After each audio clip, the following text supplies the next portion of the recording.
This video is brought to you by MoviePalette.com and enter ROOM15 for 15% off of your palette.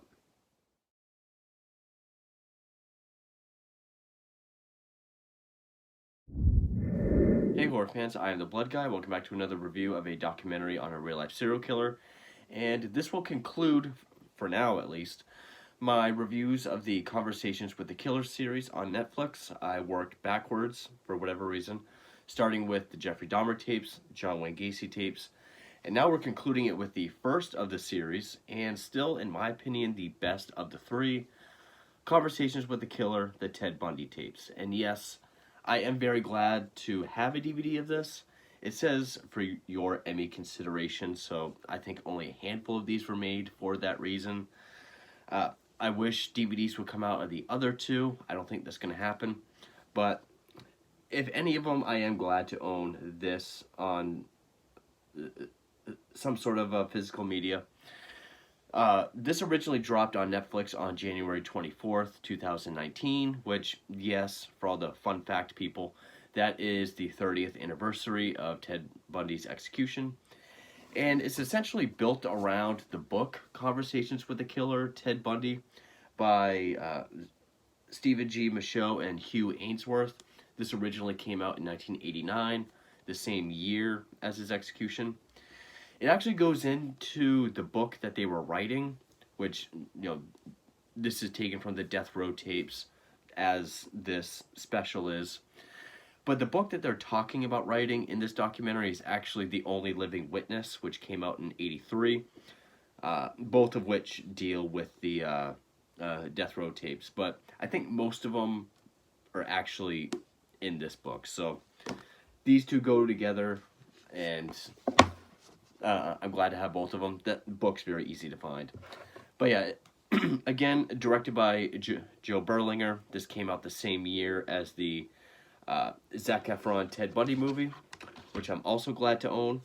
I had to get this from overseas. But yeah, Joe Berlinger's kind of become like the Netflix true crime guru. He directed all three Conversations series, directed this, and some other true crime documentaries as well. But, so yeah, kind of like the same thing with Dahmer in 2022. We had Ted Bundy tapes, we had Extremely Wicked, and this isn't even the most recent Ted Bundy documentary. There's been other ones that have come out. In fact, there's two documentaries that have come out built around The Phantom Prince by Elizabeth Klepfer, or Kendall. There's Falling for a Killer, and then 2020 did a special called My Life with Ted Bundy. I've seen the 2021. I haven't seen Falling for a Killer yet, but I will find. I think it's on Amazon Prime. So yes, this was the first of the series, and I still think it's the best. I think it's the most focused. I think this one has the most passion behind it of all three. And I'm just going to give a fair warning right now. This is going to be an excruciatingly long video because it's my favorite of the three. When it comes to real-life serial killers, if I can use the word favorite, Ted Bundy would be number one, or at least the Ted Bundy case and story has always been my number one favorite. The most interesting, it's the one I'm the most well-versed in. It's the one that I have the most material on. And this is probably the third time I've seen it. I saw it when it first dropped on Netflix. I saw it probably back in November, December when I first got this. And then a third time, just rewatching it now for this review. But yeah, it's all centered around the Death Row tapes between Michaud, Ainsworth, and Bundy. This one, it has some longer episodes, which actually, it's even longer. This has 4 episodes. And a couple of them are even, or at least one is over an hour. Episode 4 is 74 minutes. So it's a little bit longer. And there's even a bit of audio in the very, very beginning from Bundy saying he likes to go through the stories chronologically. So that's why this one feels more focused. It doesn't jump around timelines really at all. The only time it does that is when it jumps either back or forward to 1980, which is when all of this took place. The death row interviews, 1980. So we'll always cut back to Stephen G. Michaud talking more about those interviews and the development of that 6-month interview session with 100 hours of tapes.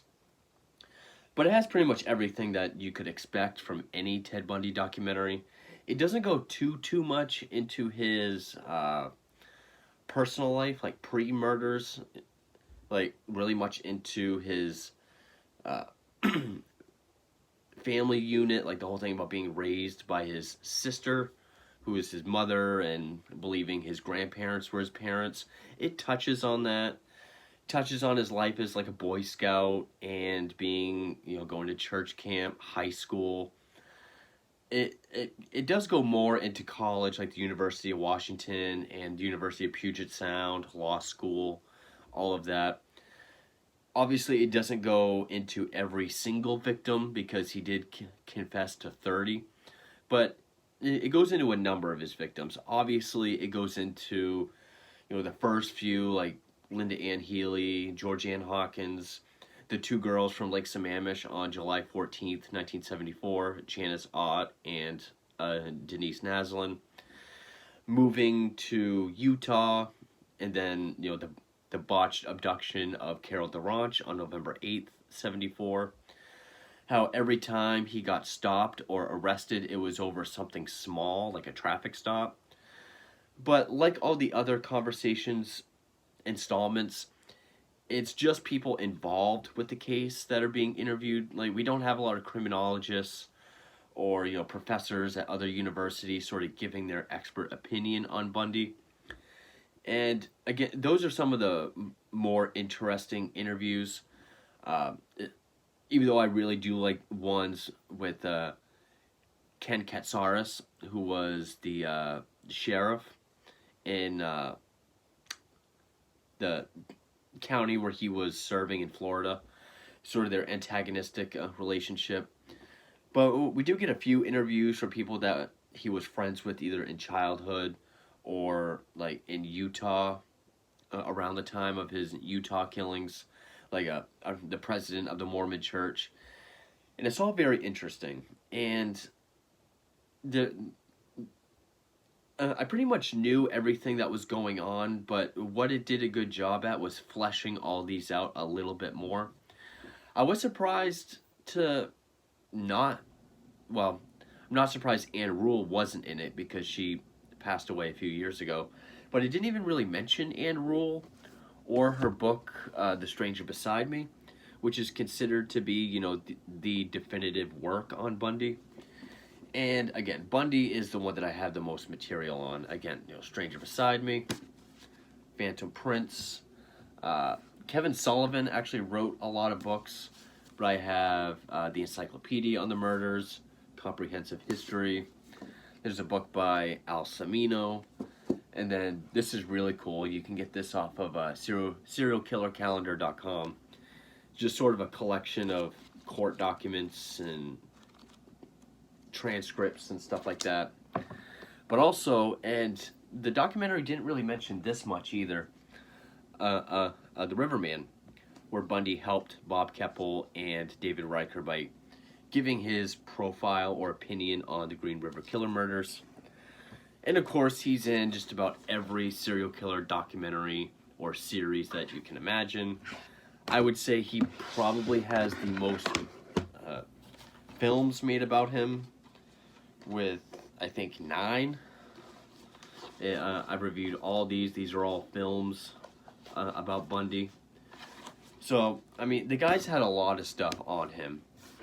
And there'll be more that I'll be reviewing as well.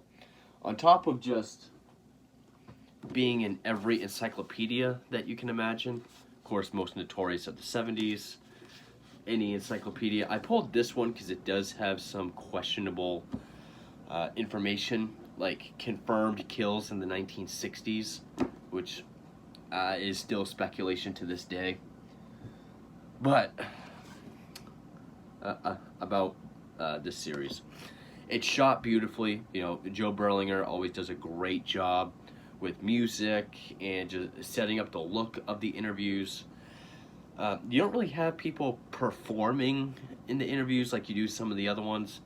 Maybe Kat Casares is a little over the top sometimes.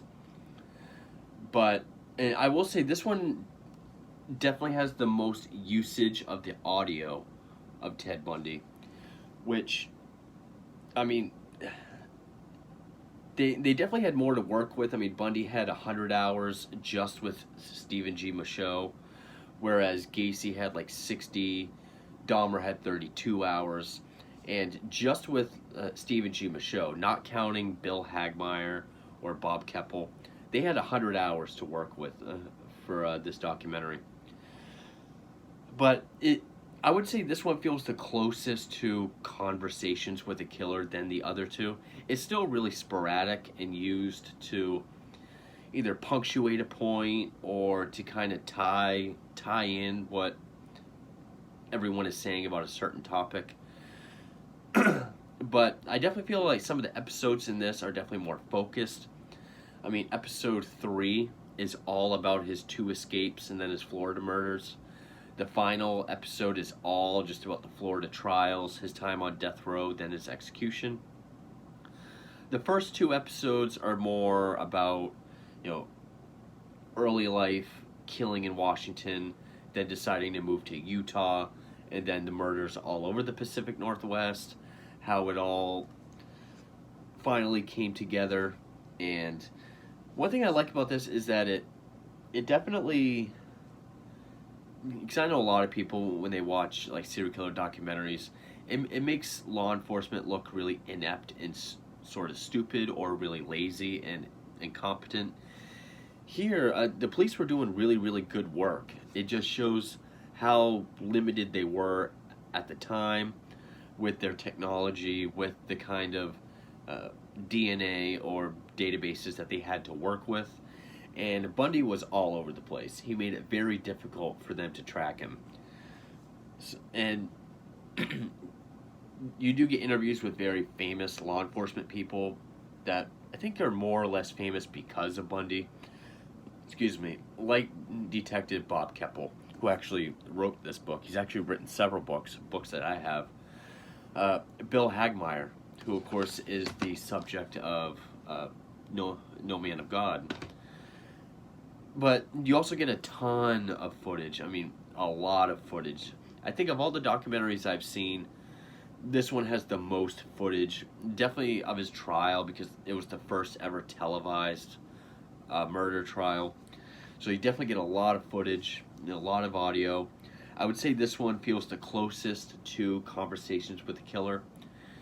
Yet, ironically, Bundy is the least forthcoming out of all the 3 that have been part of this series, because he didn't even start confessing until just a couple days before his execution.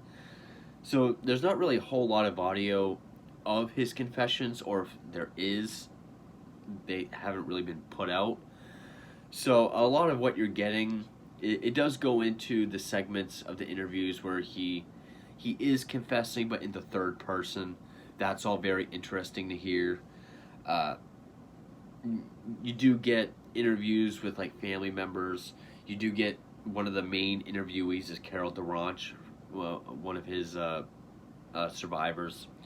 There is another documentary, I think it's called Surviving Bundy, that has like Karen Chandler, who was a survivor just blocks away from Chi Omega in Florida, the dancer.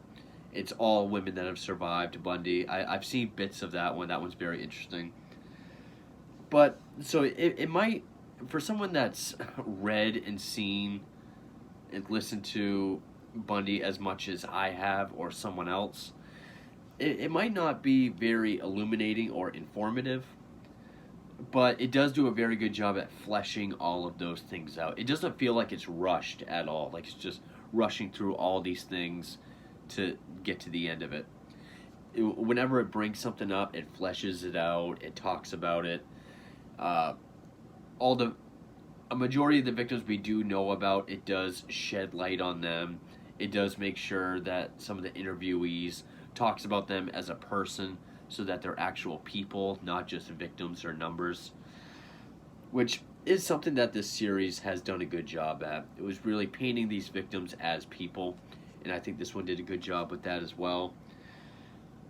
But ultimately, this one to me, it just feels the most fluid. Uh, it has the most natural transitions from topic to topic, from episode to episode, and I would say this one has the most passion behind it, and just the most. Yeah, I would say this is Joe Berlinger's sort of magnum opus, if I can say that. It's my favorite of the three. It might not be the most informative as far as just topics it goes over as other Ted Bundy documentaries, but the topics it does cover, it fleshes out very, very well. And that makes it my favorite Ted Bundy documentary or documentary series. It's my favorite one in the series. And I tried to take less notes so that the next portion of this review is not as long. But, it was 4 episodes. It does cover a lot of stuff, and I find it all very interesting. So, yeah, definitely my favorite of the 3. Definitely my favorite Bundy documentary or docuseries. It's on Netflix. Definitely check it out if you haven't already. So, yeah, I love it. I think it's very, very, very well made. So now I guess we'll get into the summary and then just the very long portion of the topics that it covers.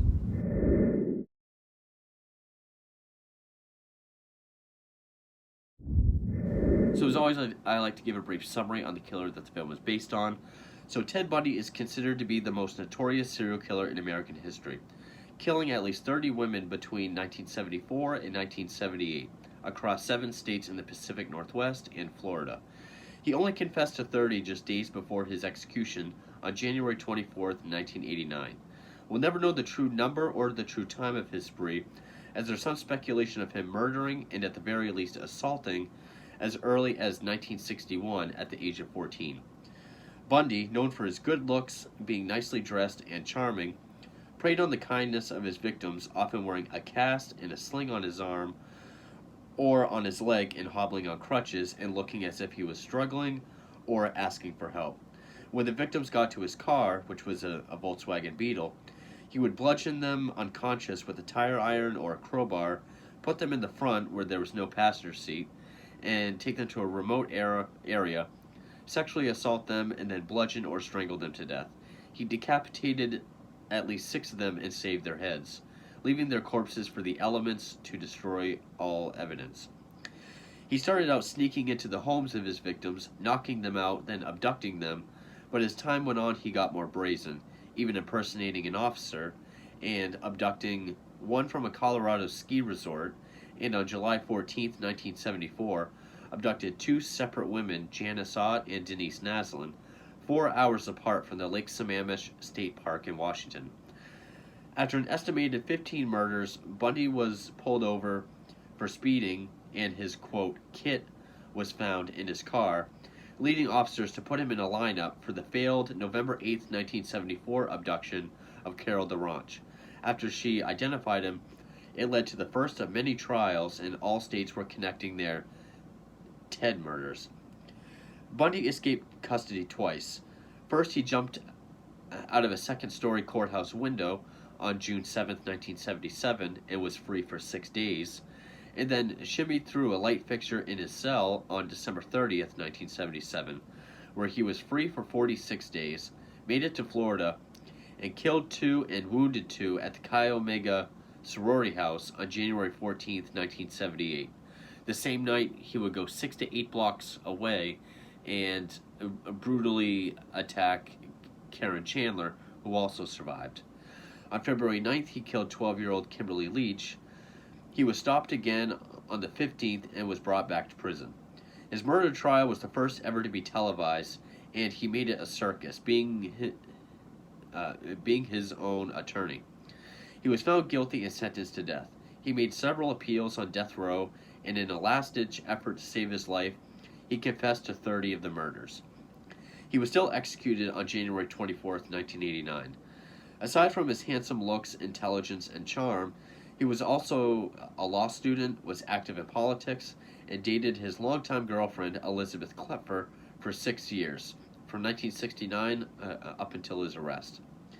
In the years since his death, people have been fascinated by Bundy, including the FBI, and is a key figure in how profiling and behavioral analysis was retooled in the 1980s.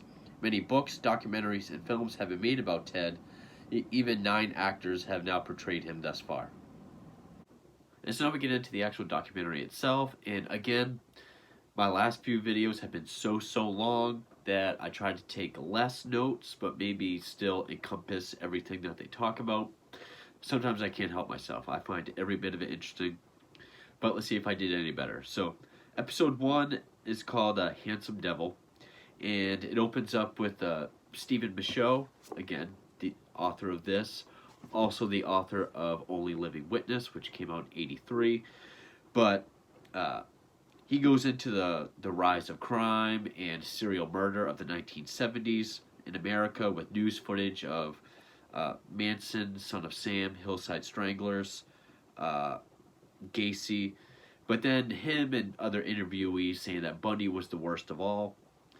But he was normal, handsome, smart.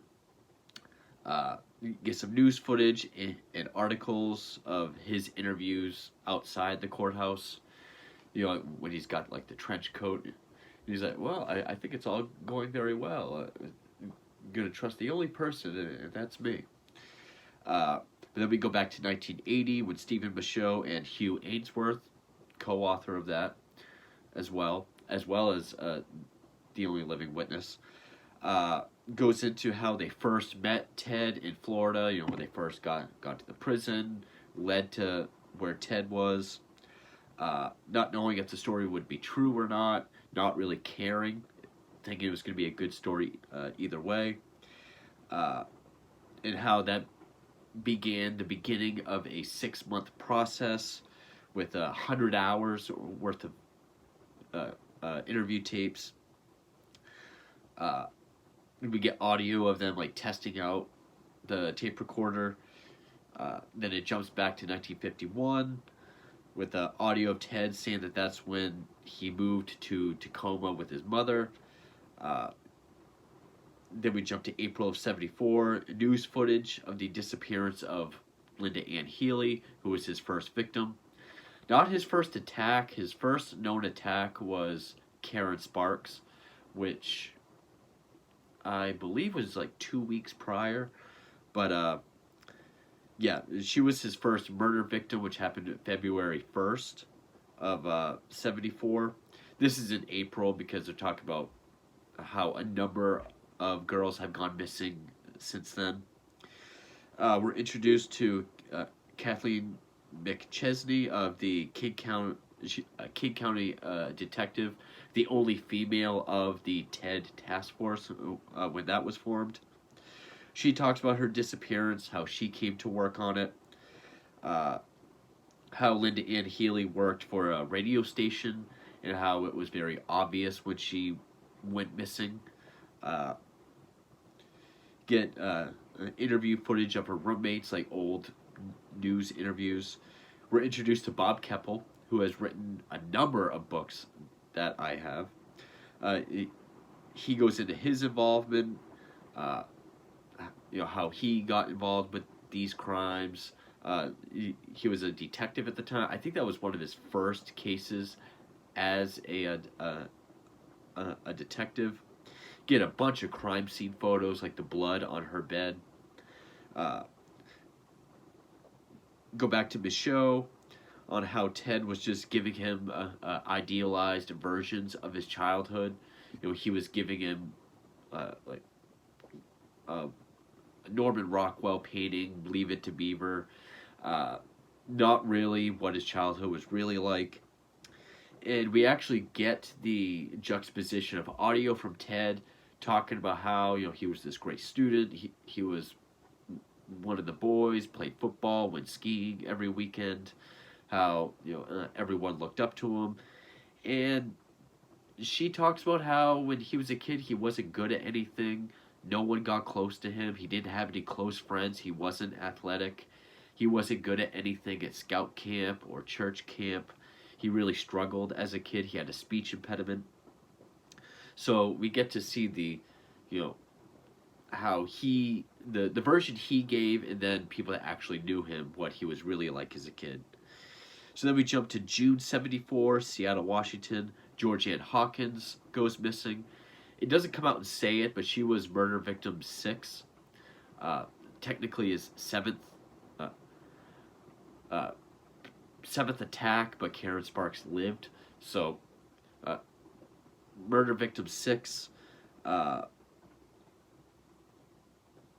uh, News footage of her disappearance and interviews with friends. The sorority supervisor or sorority mother, whatever you would call her. Pat Murphy, the lieutenant at the time, get me show on Bundy and how he wouldn't talk about her. He just wanted to go into immediately, like after graduating high school, he just wanted to talk about college. Because at the very beginning, it goes into how Bundy likes everything chronological, start with birth, work forward. So he didn't want to talk about Georgianne Hawkins. He wanted to talk about how he went to University of Washington. So then we jump back to the University of Washington in Seattle. Audio from Ted, from, he goes into his time there, how he met Diane Edwards. It does go into Diane Edwards. Now, if this sounds confusing, some people that have read some stuff about Bundy and thinking I thought her name was Stephanie Brooks, that was because for a number of years in Ted Bundy lore or literature, she was known as Stephanie Brooks for whatever reason, privacy reasons, but yeah, her real name is Diane Edwards. It even shows her yearbook. Yeah, audio of Ted about her and their relationship. Also, this part goes very much into politics and Ted's political views, what really turned him on about politics, why he got into politics, the political atmosphere of Washington at that time. Goes into him working on Dan Evans' re-election campaign for governor. There's even a rare interview of Ted from 1972, I think, about that campaign, which is really weird seeing an interview of him before he ever killed anybody, like when he was just a person. So, and then we get an interview from Marlon Vortman, who was a friend of Ted's during that period, how Ted looked up to him. He went out and got a Volkswagen Beetle just like his, went into law school just like him. And so then we jump up to 73, how he got accepted into the University of Washington at Puget Sound for law school. It does go into his disappointment for having mediocre LSATs, not getting into the law schools he wanted to. Being dumped by Diane, to get audio from Ted on that. June 1974, how 4 other women went missing in between Healy and Hawkins, which was Donna Manson, Susan Rancourt, Roberta Parks, and Brenda Ball. And then with photos and news audio on all of them. Old interview with, I kind of laughed at this. The chief of police in Seattle at that time was a guy named Robert Hanson. Spelt differently, spelled Hanson, not En, but still, Robert Hanson. Kind of just caught my attention. Get an old news interview from him about this series of the 6 abductions over 4 months. It goes into the fear throughout Seattle and actually the whole Washington state. How hitchhiking had stopped, just sort of the mindset of women and the fear at that time. Campbell on how Brenda Ball was one of his cases. It goes into how Ted worked for the Crime Commission Board around 73, 74, and how that did teach him some stuff, with audio from Ted. It goes into how departments around Seattle, surrounding areas, talking to each other, which at that time was unheard of. You didn't really get departments talking to other jurisdictions about cases. That really was unheard of at that time. And how they were kind of starting to look into cults because they noticed a very strict pattern in the time in between all of the disappearances. Most of them were 23 days or 36 days, so they thought it might have had something to do with the moon, or so they started looking into cults. Go back to 1980, Hugh Ainsworth, on how he stayed in the Northwest researching the cases. I think even he interviewed some of the families involved, because we do get an old archive interview with Susan Rancourt's parents. Then we go into Liz Klepfer, Ted's longtime girlfriend. Goes into how they met, how they fell in love. You get lots of audio on Ted about their relationship. There was one really clever thing with editing, where the audio of Ted is talking about how, like, oh, I gave her everything, but there was so much I could have given. My biggest failure was I didn't open up my life completely to her. I mean, what was I hiding? And then just on the screen you get like boom, boom, boom, with all these like bloody crime scene photos. Like that's what you're hiding from her. I just thought that was clever.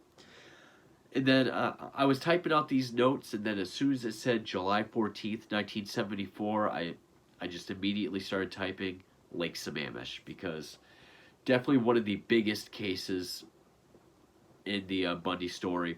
July 14th, 1974, Lake Sammamish State Park in Washington. Two women, Janice Ott and Denise Naslund, two separate women abducted about 4 hours apart from the same area. There's about 40,000 people there that day. And it goes into all of that. It goes into, lots of footage of Lake Sammamish, all the different events that were going on that day, how there were 40,000 people. It was a very hot day. Goes into how they both disappeared. You get news footage about the two of them. The news guys saying, like, they disappeared from this area, this beach. Do get an old archive interview from Denise Naslund's mom. But also, it goes into how this was the first time in the case, because technically, because they were victims 8 and 9, I think, or 9 and 10. I think they were 8 and 9. So for the first 7, there were no leads, nothing. And how now they finally have a lead, and it goes into, okay, so it was a guy with a sling. They didn't mention it, but a lot of people said he sounded like he had a British accent. But the guy with the arm in a sling with a sailboat, he had a tan or light brown Volkswagen Beetle, and he called himself Ted. And he tried to abduct 5 other women that day from Lake Sammamish. So they all have his name, Ted. They were able to describe him to sketch artists, so that's when all the composite sketches came out.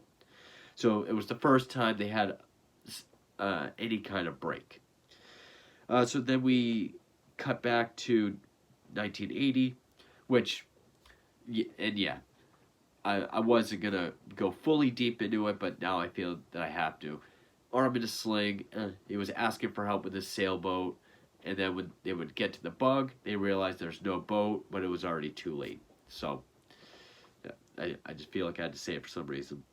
So then we jump back to 1980, Stephen Michaud, on how he was getting nowhere with Ted, not talking about the murders at all, just talking about himself.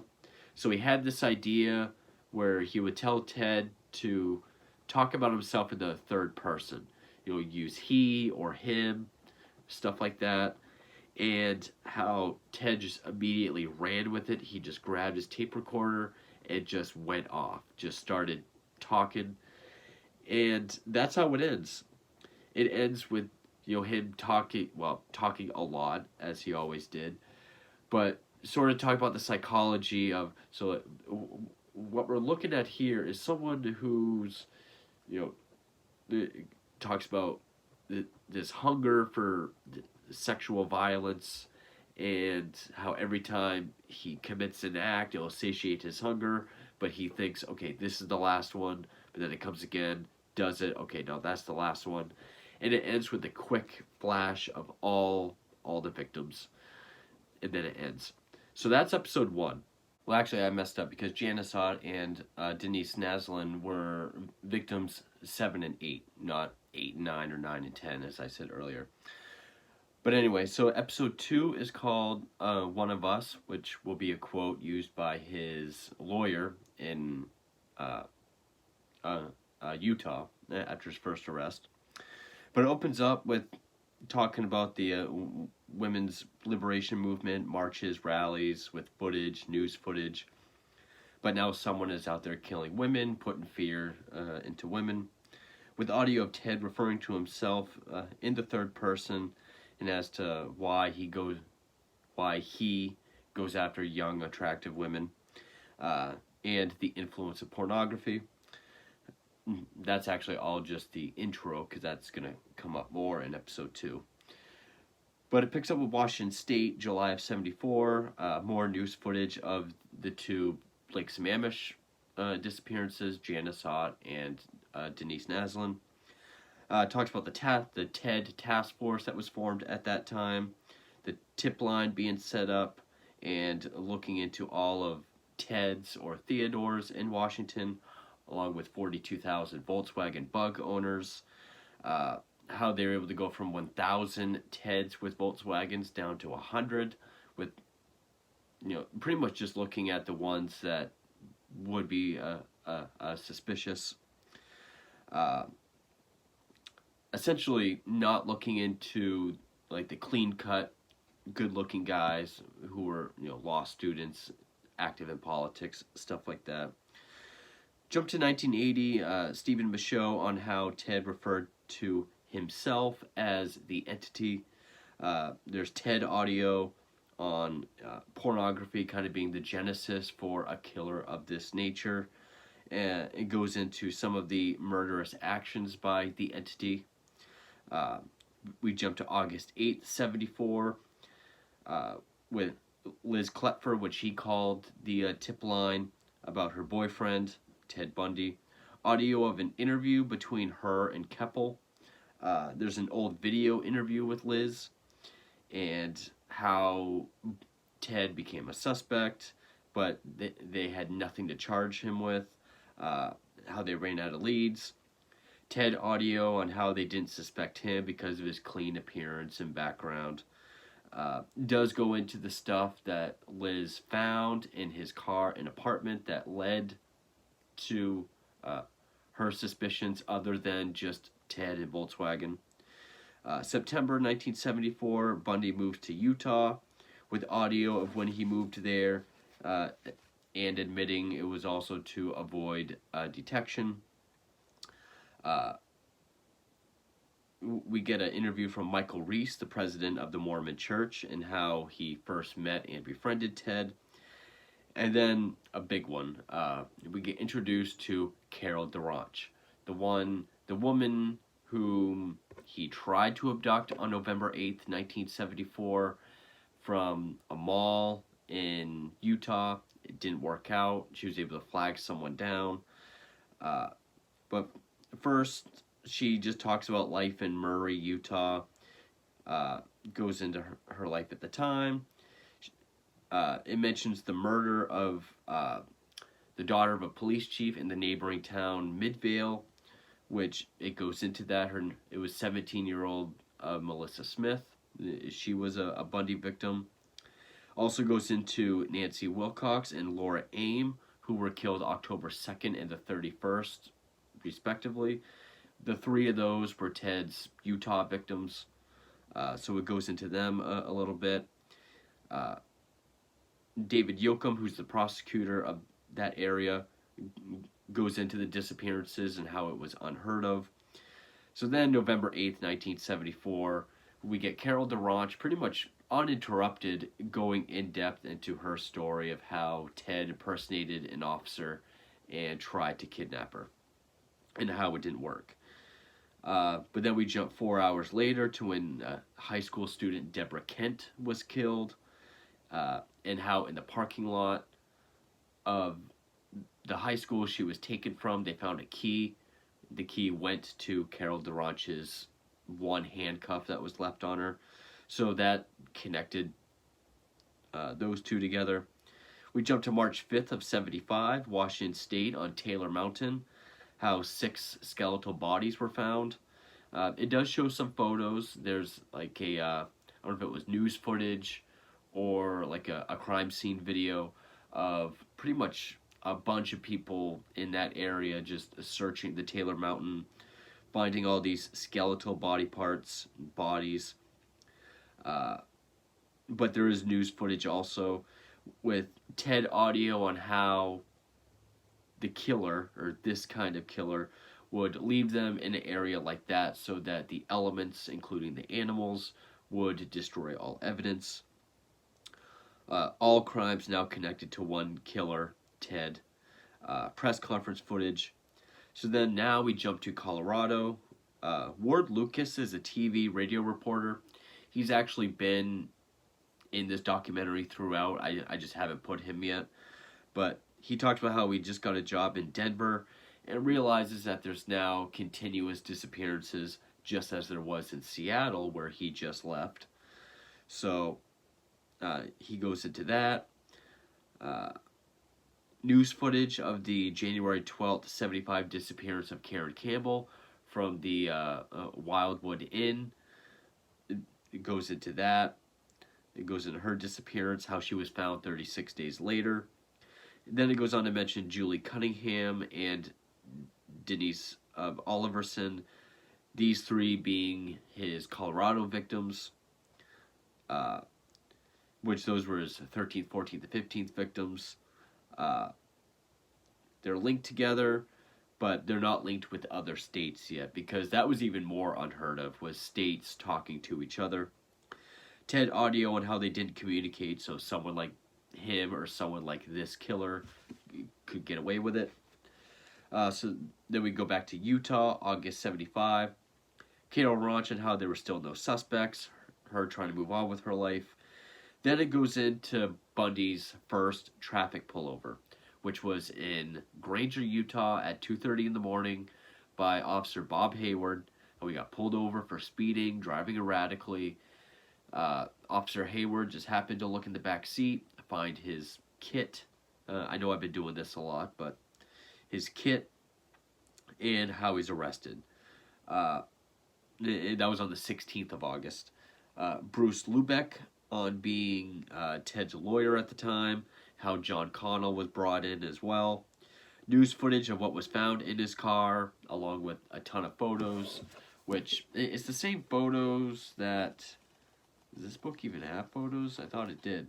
Guess not. You know, with the ski mask, the handcuffs, the crowbar with the duct taped handle, the rope, handcuffs, duct tape, nylon stockings, all of that, gloves. Him being put into a lineup, Carol DaRonch picking him out in the lineup, where he was, I think, 7th of 8 in the lineup, and how they actually had to scramble. They even took guys from the department to try to comb their hair like his, because as soon as they brought him in and said, "You're going in a lineup for her," he instantly started like screwing with his hair to change his appearance, which I think there's another episode where it goes more into that. I think it's the episode where he manages to get to Florida, where it talks more about how he was a chameleon. So that he's charged. The states are now communicating. They all see the similarities. It goes into people flocking to Ted's defense, including the Mormon Church in Utah, People even questioning Carol DeRonch, like, are you sure you got the right guy? I mean, he's so normal. February 23rd, 76, at Salt Lake City, Utah courthouse. Footage of the trial, including an old interview with Ted. Audio of Ted about Carol DeRonch when she was on the stand. He's found guilty with news footage, press conference footage with Cook County. Al Carlisle, PhD, talks about how when he first met Ted and his evaluation of him, which there's actually 2 books that I have on order. There's one called I'm Not Guilty and another one of his 1976 assessment of Ted. But it goes into his evaluation of Bundy. We get audio of Ted talking about him, an old interview with Louise Bundy. I think it's an old news interview. It goes into his past as far as parents, father, finding out he was illegitimate at 14, his violent grandfather. We get audio about that as well. And then we, like the other conversations with the killer, whenever they bring in the psychiatrist, we get the evaluation on the screen with a bunch of highlights on it. October 21st, 76, Ted audio of when 3 men came in and arrested him for the murder of Karen Campbell and extradited him to Colorado, and how they connected him and were able to charge him, saying that the evidence they had were all these gas slips that put him in the area. His arrival to prison in Aspen. But the audio from this is actually from his May 12th, 1977 interview at Glenwood Springs Prison,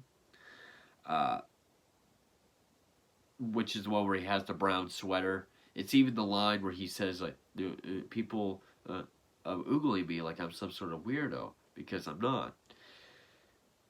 Now, it's just the audio of that, which makes it sound like it's part of the Death Row tapes. But no, that was his May 12th, 77 Glenwood Springs interview. But we do get footage from that same interview, where it shows him walking across the parking lot, saying how his class is graduating next week. Goes more into that interview. But then we get audio of Ted on how he's been preparing himself for his upcoming escape and how he finally did it. And that's where the episode ends. And also that guy, Bruce Lubeck, he was the one that said, while he was defending Ted during the Carol DeRonch trial, he said he acted like he was one of us because he was trying to show off his law expertise. So that's episode 2. And so now we get to episode 3, which is aptly titled Not My Turn to Watch Him, which you come to find out is actually a joke that was said from one person to another. And it's appropriately titled because most of this episode is about his 2 escapes. His first escape on June 7th, 77, when he jumped out of the second-story window of the Pitkin County courthouse. And then on December 30th of 77, when he crawled through the light fixture in his cell, the vent.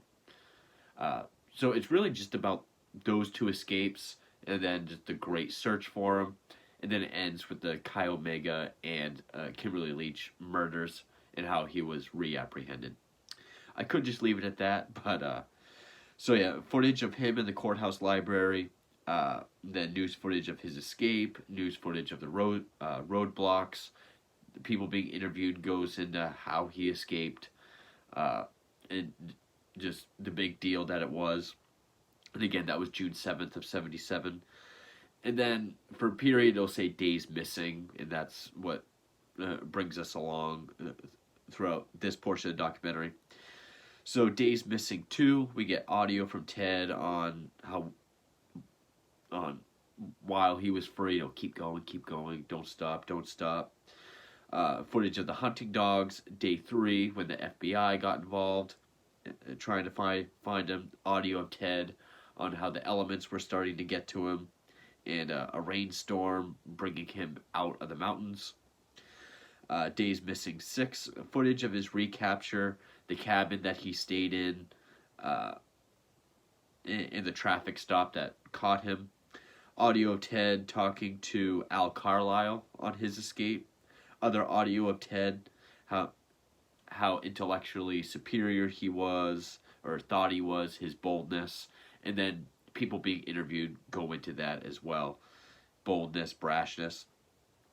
Then we jump to December 30th, 77, which I've read different things because I've also read that it was the 31st. It was actually New Year's Eve, but maybe it was the very, very late hours of December 30th leading into New Year's Eve. But his second escape, it shows the footage of his cell, the way he left it, with all the books stacked up underneath his blanket. How his food was untouched, how he had been starving himself for weeks, so he got down to under 140 pounds, was able to shimmy through that fixture that he was able to cut out, get into the jailer's apartment, put on clothes, walk right out. Days missing one, news footage saying that the guards will be punished, even though I've also read that it was like Christmas and New Year's shutdown essentially, so there was like no one there, or very little people there. Day 3, Carol Durant on worrying that he's going to come after her. How all of the Pacific Northwest was out there looking for him. Bob Campbell on wondering if he's going to come back to Seattle. The one guy from Utah wondering if he was going to come back to Utah. No one knowing where exactly he was going to go. Day 5 being added to the FBI's top 10 most wanted list. Then we jump to day 16, which was January 14th, 78, which was in Tallahassee, the day of the Chi Omega murders, where Margaret Bowman and Lisa Levy were beaten to death. Margaret Bowman was also brutally sexually assaulted.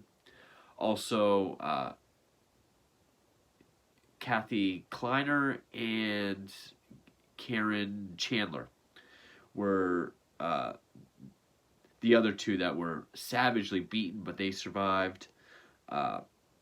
We get news footage of Chi Omega. We're introduced to Kenneth Katsaris, who was the sheriff of Leon County, and he's kind of Bundy's arch nemesis throughout this whole thing. We really get in. It doesn't get as deep into their relationship as other documentaries that I've seen, but yeah, they had a very antagonistic relationship with each other. In fact, it wasn't this one, it was another one I watched where he said Bundy would always refer to him as Ken, like whenever he just wanted to get under his skin. He goes into the Chi Omega murders, photos of inside the house, crime scene photos. I mean, it was a slaughter. It was a brutal scene. How Karen Chandler, Kathy Kleiner survived. I actually have a book there, But for the Grace of God, which is all these survivors giving their accounts from serial killers. And I believe Kathy Kleiner is the Bundy portion of that book. Excuse me. Also, it goes into the attack of Cheryl Thomas, which was 6 to 8 blocks away. They say 6 blocks in this. I've read 8 blocks in other places. But yeah, how she was also savagely beaten but survived. She's in this other documentary I've seen.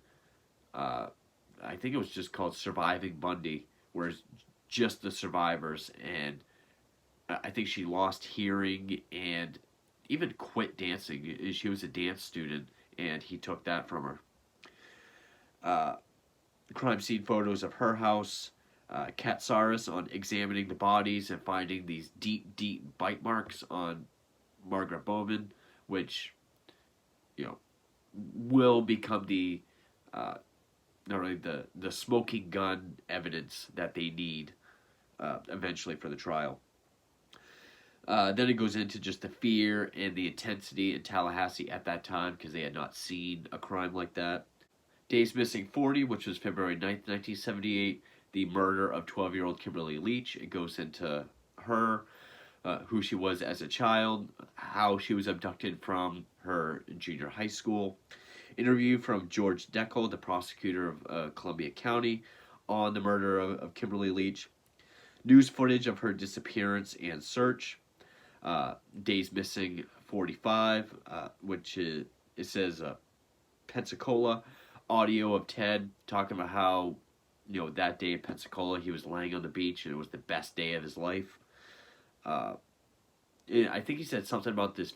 It was a great day, but this sense of like impending danger at the same time. Day 46, February 15th, 78.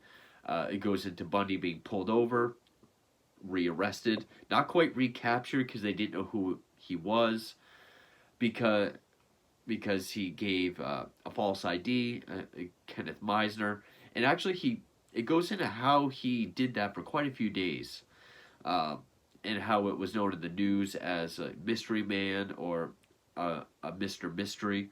It goes into that for quite a bit.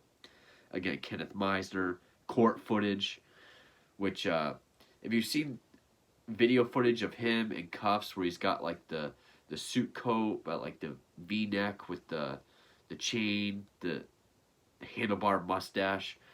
It's that. It was when he was arrested in Florida, finally, the very first time when they didn't quite know he was Bundy. Also, that footage of him where like his cheek is all swollen with like a mark right here, because it goes into how he resisted arrest and ended up getting pistol whipped. There's an old news interview with that officer that did arrest him. And then how they were able to link him to Chi Omega. We get audio from Ted on those Pensacola interrogations, and it goes into how he finally identified himself in exchange for a phone call to Liz. Which, if you've ever seen these photos, which he's not wearing it here, but where he's got like the black and white, almost like Christmas sweater, that's when he was at the police station in Pensacola, right around the time he finally ID'd himself. We get an audio interview from Liz on the phone call, and then the one the next day that he made to her. Stephen Michaud on what Ted told him about his trip to Florida and how he got there. So it goes into that. Ted audio on why he chose Florida, which is kind of odd because at one point, I can't remember who it was, but there was an interview where they said Ted once asked him, is Florida a death penalty state, or what is another death penalty state? And their answer was Florida, or it was yes, Florida is. And now Bundy his destination is Florida, which he makes it sound like, it's winter. He learned from his last escape that it's hard to survive in those elements, so he wanted to go somewhere warm, where he had limited clothes and money, even though he had 21 stolen credit cards. But so yeah, he and then he would spend his whole incarceration trying to get out of the death penalty. So yeah, the audio of him saying he wanted to go somewhere warm. So then he's finally linked to Chi Omega and Kimberly Leach. February 7th, 78, there's an old news interview with Frances Messier, who lived across the hall from him at the boarding house in Tallahassee, where he went by Chris Hagen. She even says they went out to dinner together, which, if only she knew. So then it goes into Kimberly Leach's body being found, and I think that's from an old documentary that I've seen. I think it's like a Ted Bundy documentary from the early 90s. I could be wrong. I've seen it once. April 1978, it goes into the special super secure cell that they had set up for him with all these locks. We get photos of it.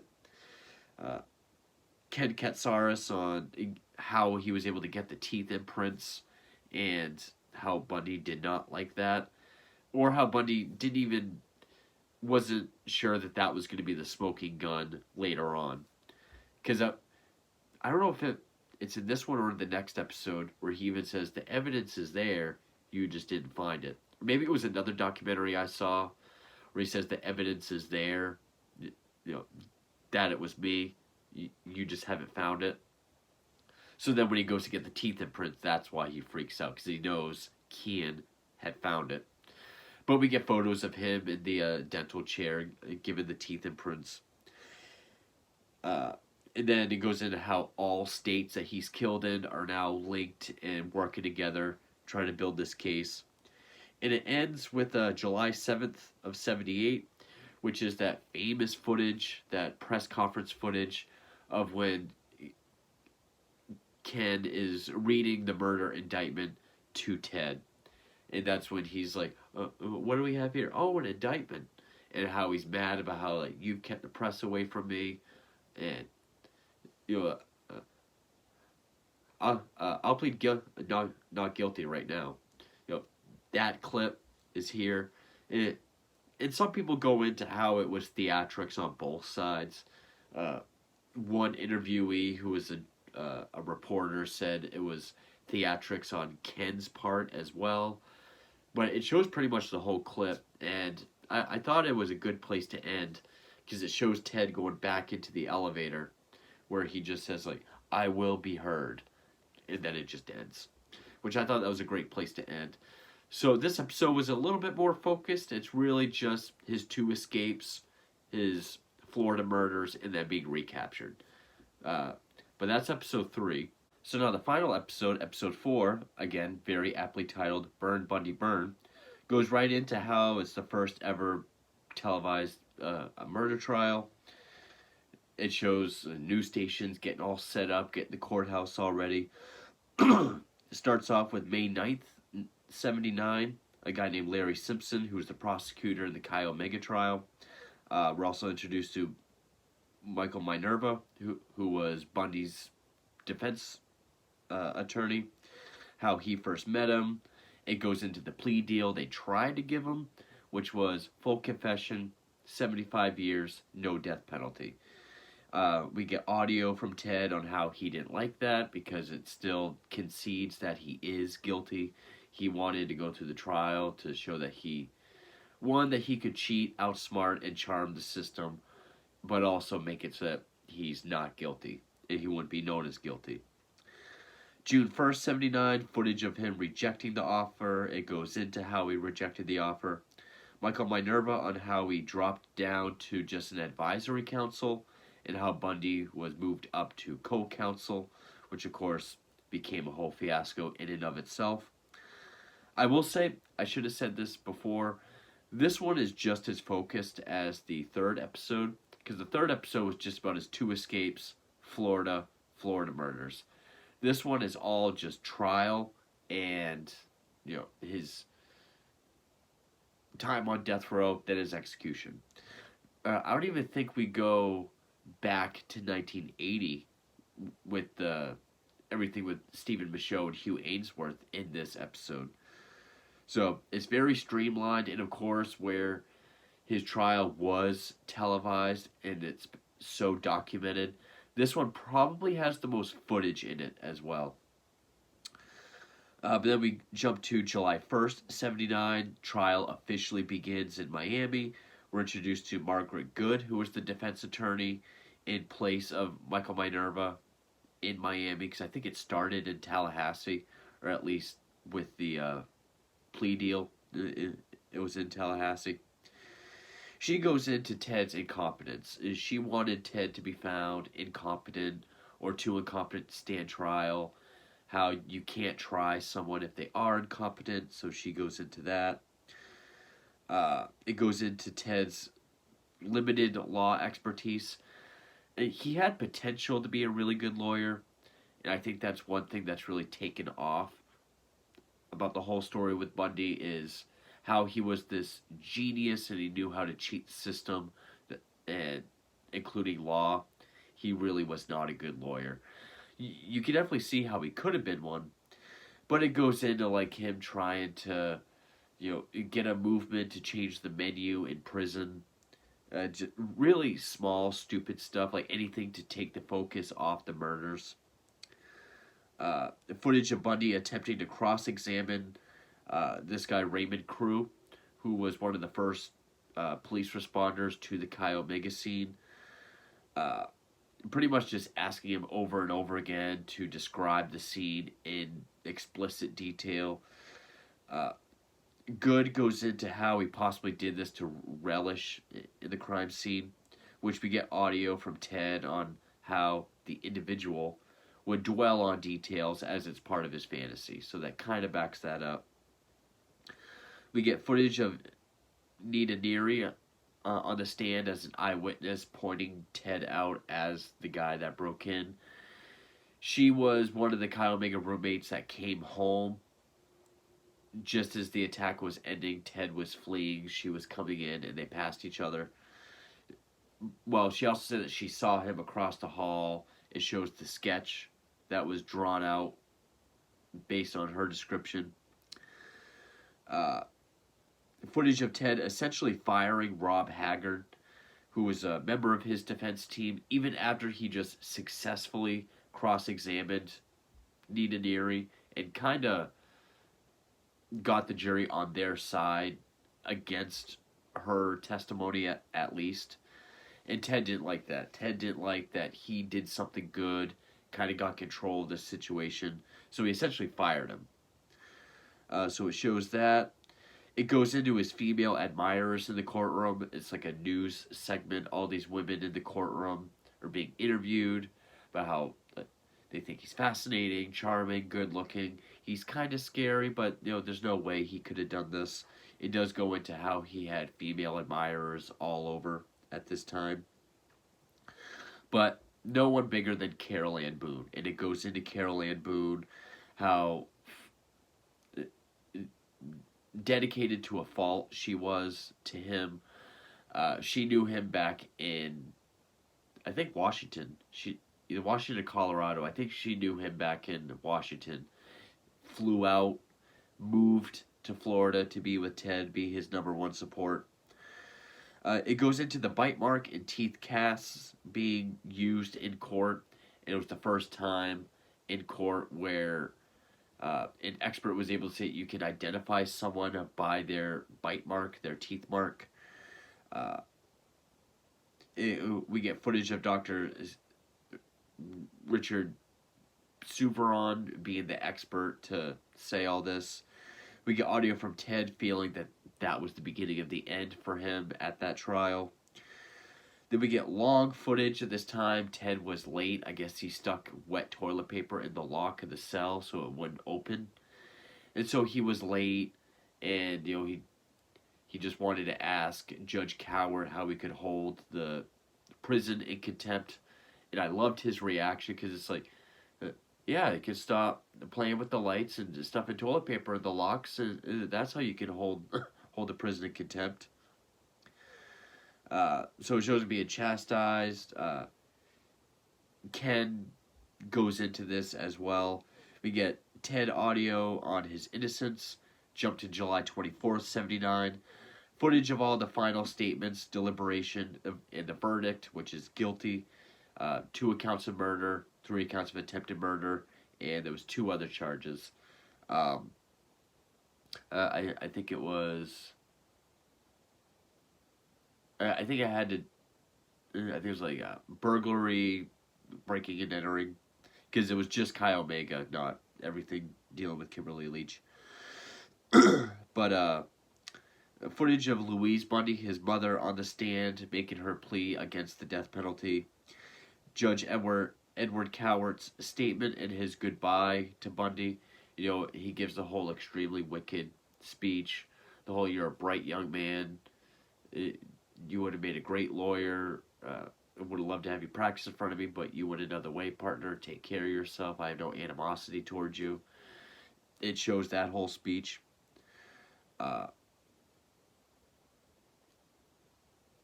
then we get audio from Ted. We jump to November 9th, which is the Kimberly Leach trial. This time it's in Orlando. George Deckel, who we saw earlier, talked about how this is the first murder trial where he actually was the prosecutor. And the evidence they had on Bundy, he goes into all the hairs, blood type that was found in the white van that Bundy stole. Fibers from his blue blazer was found on Kimberly Leach and in the van. So he goes into all the evidence. It goes into Bundy defending himself once again.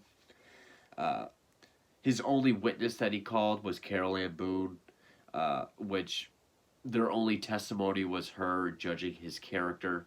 You know, could I do this? No, that was pretty much all they had. Until he proposed to her, she said yes. Uh, it goes into Deckel saying like this was just a ploy, as if to say, "How can you give me death on my wedding day?" Uh, but in any case, it shows him getting another death sentence. Deckel's final thoughts on Bundy, calling him garbage and just an awful person. Uh, we also get footage of Bundy getting the other death sentence and that outburst he has, where he says, "The jury was wrong." Then when someone goes to grab his arm, he pulls away very angrily. Jump to 1981. Stephen Michaud and Hugh Ainsworth go into just how sick they were of Bundy after 6 months and 100 hours of tapes. Tired of his lies, tired of his, just his whole attitude, not getting what they went there for, which was confessions, stories on the murders. They were tired of him as a person. Michaud even goes into how Bundy having no guilt, but like a sense of pride. There's even audio of Ted going into this. Also, how he did nothing but smoke weed when he got to death row. Ted talks about that as well. It goes into Ted's daughter Rosa being born in 1982, with audio from Carol on how they were allowed to have sex on death row, like they bribed this one bodyguard. How sick they were of him, how they were getting ready to publish their book, which I think is The Only Living Witness, which came out in 1983. Not this book, Conversations with the Killer, that came out in 1989. But Michaud goes into how they only thought it was fair to fly out and play some of the tapes for his parents. So they play some of the tape for Louise and Johnny Bundy. And he goes into how it didn't really have any effect on them. Like they played it, and then Louise just offered them pie and ice cream. Jump to 1984. The birth of or advancements in profiling, behavioral analysis, and computer systems for this kind of data. It does go into how all these serial offenders were interviewed, and it really helped the advancement of behavioral analysis, science, and profiling. They don't come out and say John Douglas, but essentially what they did in Mindhunter. So then we're introduced to Bill Hagmaier, who's a special agent for the FBI, and is known to be one of the leading profilers in the country, if not the world. He goes into how during this, pick an offender to go interview, how he got Bundy. And then goes into their first interview and pretty much the 5-year relationship that came out of it. Eventually Ted would go on to say that Bill was his best friend. It's actually the basis for this film, which is actually surprisingly really good. I'd say this is the closest portrayal of Bundy.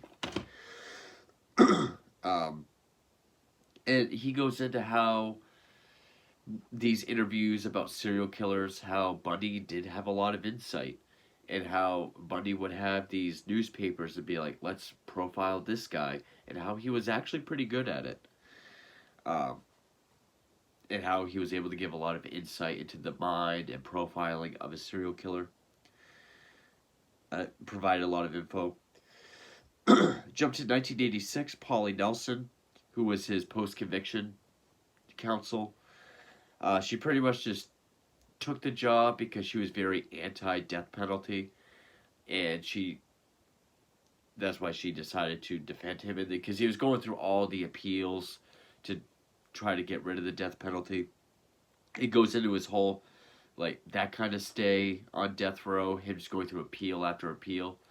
Surprisingly, it doesn't go into at all the Riverman case, or I call it that because that's what he called him. How Bob Keppel and David Reichert interviewed Bundy at his request about the Green River Killer. He didn't have much to offer, but it didn't even mention that, which I was surprised. What her defense strategy was, going into how he had improper representation because he defended himself. Uh, this one doctor, Dorothy Lewis, came in to analyze him and said that he was manic depressive. First time they had any kind of diagnosis on Bundy. November of '86, stay of execution was granted, but they said for 24 hours, but because they had to go through all the channels, it lasted 3 years. 1988 went through another appeal, again arguing incompetence. Old news interviews with Eleanor Rose, mother of Denise Naslin, one of the two Lake Sammamish girls, wishing him death, and Nelson pretty much says the courts are not going to back out of his death at this point. They got the families on the news wishing him death. They're not going to back out now. January 20th, 89. This is another one where it breaks down the days. Appeal rejected by the Supreme Court with news footage. January 21st, 3 days before execution. Bundy decides to confess, hoping it will delay his execution or even save his life. January 22nd, 2 days before execution, Bob Keppel and Bill Hagmaier go to talk to Ted because he wants to confess. We get audio of Ted and them saying he's guilty of up to at least 30 murders. He even mentions California and as early as 73. That's never been proven. But, and that he decapitated at least 6. And also audio of him talking directly to Keppel about what he did to Georgianne Hawkins. It goes into how his confessions didn't save him. January 23rd, news footage of all the crowds piling up outside the prison. Hagmaier going into Ted's final day, talking about suicide, him talking him out of it. News footage of James Dobson, who was like a doctor and a reverend, talking about his interview with Ted, which would be Ted's final interview, about how pornography was the genesis of everything. We even get a clip of that final interview where he says pornography was the start of all of it for all these offenders. January 24th, execution day. We get news footage of and people outside. Deckel goes into the execution in detail as a witness. He was a witness at the execution, so he describes everything and how happy he was. He says he hopes he's never that happy over a death again. Then it just goes into the aftermath, like what happened to his ashes, and pretty much all the interviewees kind of sum up Ted. Like, was he evil? Was he misguided? He could have been so much, but he went his own way. Some hoping he's burning in hell, like Ken from Florida. And that how he's this insidious thing that just keeps coming up for some people. He's this thing that will never go away. And then finally, there's audio of Ted on how people are living in a world, or how can you live in a world where this person that you know very well, who's a good person, could also be a serial killer. And that is finally, I guess I didn't do a too good job with the notes. This is still a long as hell video. I apologize for that. But that is Conversations with the Killer, the Ted Bundy tapes. It's my favorite of the 3 in this series. I still think it's the best one. Not just because it's Bundy. I think it's the most focused. I do think it's the most in-depth still. Even after watching this one third after Dahmer and Gacy. I feel there's more passion in this one from Joe Berlinger. I feel like this one is still more of a magnum opus than I did the other two. The other two were still very, very, very good. But I feel it's part of a formula or part of like a follow-up to this. This, I feel like there's passion behind it. It's still my favorite Ted Bundy documentary. It might not be the most in-depth, sure. but it's still my favorite. Every once in a while, I'll still pop this in, and uh, there's still always something that I take away from it. It looks great. All the interviews are great. Uh, Lots of rare footage and photos in it, and it makes me glad to finally own this.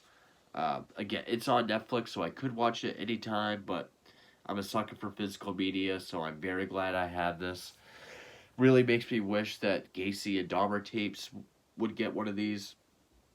Probably won't happen, but yeah, this would probably actually be my favorite serial killer documentary out of all of them. Just the presentation of it, how in depth it is, the flow of it feels very natural. Even with how it jumps around with dates, I feel it's kind of jarring or a lot, say with like the Dahmer tapes, but I feel like it's more natural with this. This one's more chronological, which they even state in the beginning that that's how Bundy liked to do things. And yeah, I'm actually glad to have both. But yeah, definitely my favorite Bundy documentary, favorite serial killer documentary. Very, very well made. Favorite of the three. Always something I can go back to and just enjoy again. So yeah, very, very long video. I apologize for that. But this was quite the process going through all three conversations with the Killer series. There are more on YouTube that I'll get to, like Night Stalker, Hunt for a Killer, The Ripper, which is on Peter Sutcliffe. I have other documentaries that I own that I can get to, films that I have to get to. So I still have plenty more to do. So I will try to make videos shorter in the future. No promises, but I will try. But in any case, stay tuned for what's coming, and thank you for watching.